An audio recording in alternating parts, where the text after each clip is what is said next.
What's up guys? Welcome again sa aking channel and we are back para mabigyan ng reaksyon sa ating mga P-pop artists and OPM artists guys. And for today, ang bibigyan natin ng reaksyon ay ang grupong G22 guys. And for today, ang bibigyan natin ng reaksyon ay kanilang behind the scene ng Papapapalaban recording guys ng G22. And bago natin ito umpisahan, gusto mo natin i-congratulate ang ating mga idolo for achieving 1 million play sa YouTube music guys and for achieving 100,000 subscribers sa kanilang YouTube channel guys. And yan big achievement sa kanila. Kumbaga dahan-dahan na silang nakikilala at dahan-dahan na umaakit yung mga nagpa-follow sa kanila at nagsisubscribe sa kanilang channel. And kumbaga nagbibigay sinyalis na nakikilala na sila guys. And hindi ko na patatagalin to guys kasi excited na akong mapanood ang ating mga idolo. Let's do this.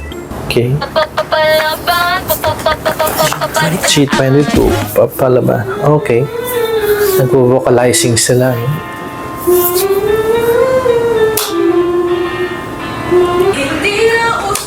Okay. Kumbaga parang ini-stretch nila by vocalizing yung voice nila para sa recording nila. Grabe. Dito pa lang oh.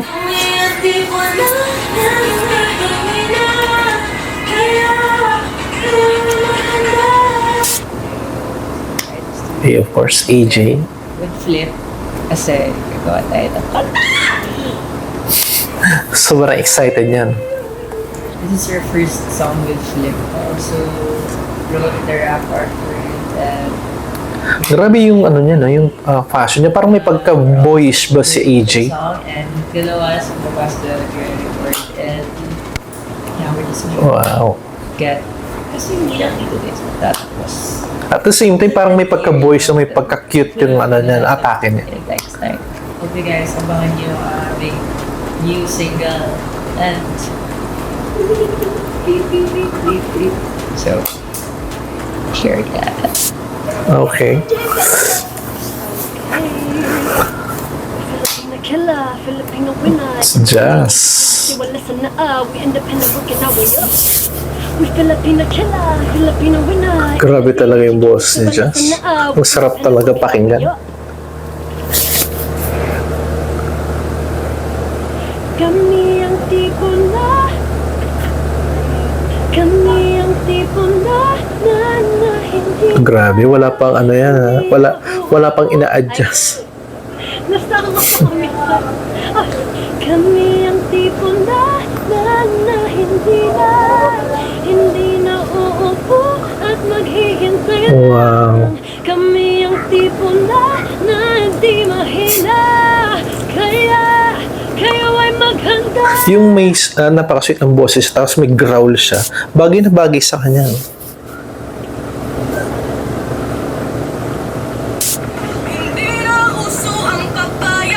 Okay.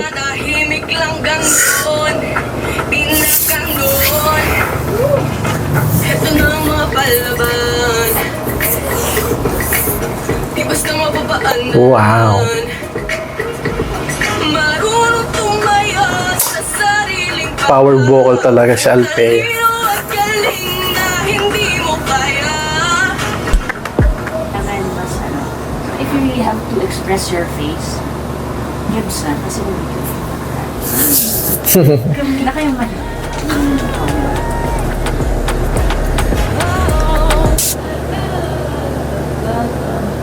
Ayun. Nag-start kami mga 1, 2-ish. 1 p.m. to 2 p.m. 2. Nag-start kami mga 2. And it's currently 3. Weird. Kaya, slay. And ang gaan ko-work ng Flip Music. So, thank you so much for Flip Music and I hope you guys will like this song. Nagiging magaan lang din naman yun dahil din magaling sila mag-perform. Kasi kung hindi naman sila magaling, hindi magiging magaan yung work nila, di ba? Yung mga nangyari ay isa bokabularyo ang babae ka lang. Wow. At walang kasarian na pagiging madamang. Grabe. Tama, makikita mo yung dedication ng isang artist kapag marunong siyang mag-suggest. Kasi hindi lang ito yung ano, parang collaboration nung gumagawa mismo o nag-compose ng music. Kung ano yung mas makakaganda. Papapapalaban, papapapapapadaan. Yung tatatandaan, Grabe. na hindi basta mapapaandaran. Parang hindi kailangan yung instrument para maano ka astig. Kami yung tipo na hindi basta mapapaandaran. AJ. Tipo na Hindi na pala, sorry. Ay, kaya Ito yung sinasabi ko, hindi nagpapahuli si AJ pagdating sa vocals, hindi lang siya sarap magaling. So funny because we're basing the recording of our demo and recording Temor. some stuff there. I was like, how are they doing that? But anyways, what was finished really smooth. It was really quick actually. Yung accent niya, parang accent ni Rosé sa ano, no? Sa Blackpink. Yung Nor, o gana. Wow!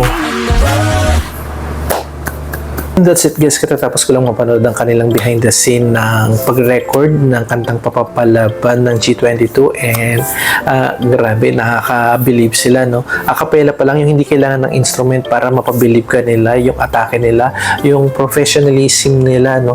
And gaya nga ng sabi ni AJ, napaka-smooth ng ano nila ng recording studio na pinag-anuhan nila guys, no? Dahil din naman sa pagiging professional nila, pagiging magaling nila, kaya naging smooth yung collaboration na to o yung paggawa nila ng music na to guys, no? And grabe talaga, no? Dito pa lang hindi pa man sila nagpe-perform ng live o hindi pa kasama yung choreo, pero astig na yung ang sarap lang nila talaga pakinggan guys, and nakaka-believe lang talaga silang tatlo. And at dyan, dahil dyan guys, dyan kung natatapos yun itong reaction video na to, kung nagustuhan nyo itong reaction video na to, please do like, share, and subscribe sa aking channel. At kung mayroon ng mga suggestion guys na gusto nyo ipareact, i-comment nyo na yan down below guys. And gusto ko muna magpasalamat sa inyong lahat na nag-subscribe sa aking channel dahil umabot na tayo ng 495 subscriber and 5 na lang, magiging 500 na tayo guys. And medyo malayo pa tayo sa ating inaasam na 1,000 subscriber, pero itutuloy-tuloy lang natin itong bibigay na reaction sa ating mga OPM and P-pop artists para support na rin sa kanila guys, dahil inang nakikilala ang ating mga P-pop artists hindi lang dito sa Pilipinas kung hindi sa buong mundo guys. And that's it for today guys, bye!